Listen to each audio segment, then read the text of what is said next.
یا ایھا الذین آمنوا اتقوا اللہ وابتغوا الیہ الوسیلہ، اے ایمان والو تم خدا سے ڈرو اور اس تک پہنچنے کے لیے وسیلے کی جستجو کرو۔ کچھ حضرات نے اس وسیلے کا ترجمہ نماز اور قرآن قرار دیا ہے، لیکن میں سمجھتا ہوں کہ نماز اور قرآن ایک ذریعہ تو ہیں لیکن وسیلہ نہیں، کیونکہ وسیلہ صرف وہی ہو سکتا ہے جس نے اس نماز اور قرآن کو بھی ہم تک پہنچانے میں مدد فرمائی۔ اللہ تعالیٰ اگر چاہتے تو ڈائریکٹ ہمارے دلوں میں نماز کا طریقہ اور قرآن ڈال سکتے تھے، مگر انہوں نے ایسا نہیں کیا اور وسیلہ تلاش کیا۔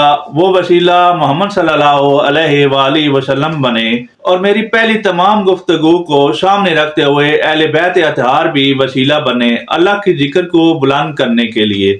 اب اگر ہم اس مضبوط وسیلے کو چھوڑ کر در بدر بھٹکتے رہیں تو وہ انسان کا اپنا شعور اور اپنا عقیدہ ہے، ورنہ تو کتابوں میں کھلا اور واضح بیان کر دیا گیا ہے، اور سب سے بہترین کتاب قرآن مجید ہے، اور تمام بیان کردہ گفتگو کو سامنے رکھتے ہوئے میں یہ سمجھتا ہوں کہ اس سے بہترین قرآنی دلائل کوئی اور ہو نہیں سکتے۔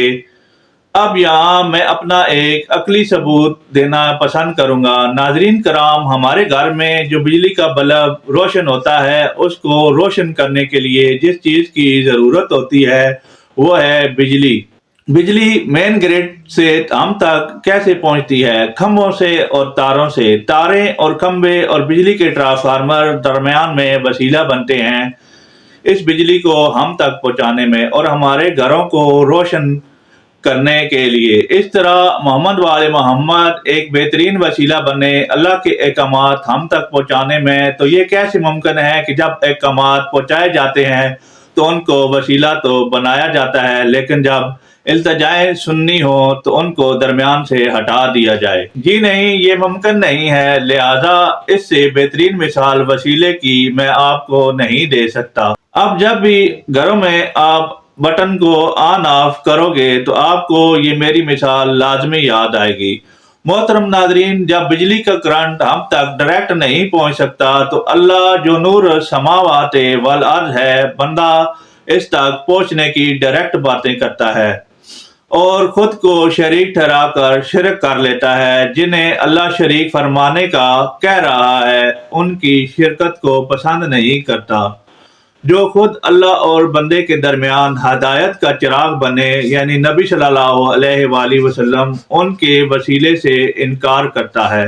یہاں پر میں ایک اور حدیث بیان کروں گا جو کہ میرے اہل سنت والجماعت کی معتبر کتاب صحیح البخاری میں حدیث نمبر 1010 میں ہے کہ جب کبھی حضرت عمر کے زمانے میں قحط پڑتا تو حضرت عمر حضرت عباس بن عبد المطلب کے وسیلے سے دعا کرتے اور فرماتے کہ اے اللہ، پہلے ہم تیرے پاس اپنے نبی کریم صلی اللہ علیہ وآلہ وسلم کا وسیلہ لایا کرتے تھے تو پانی برساتا تھا، اب ہم اپنے نبی کریم صلی اللہ علیہ وآلہ وسلم کے چچا کو وسیلہ بناتے ہیں تو ہم پر پانی برسا۔ انس نے کہا کہ چنانچہ بارش خوب ہی برسی۔ جب نبی صلی اللہ علیہ وآلہ وسلم کے چچا کا وسیلہ بارش برسا سکتا ہے تو نبی صلی اللہ علیہ وسلم کے نواسوں اور رسول صلی اللہ علیہ وآلہ وسلم کے حقیقی جانشین حضرت علی علیہ السلام کا وسیلہ کیا کچھ نہیں کر سکتا؟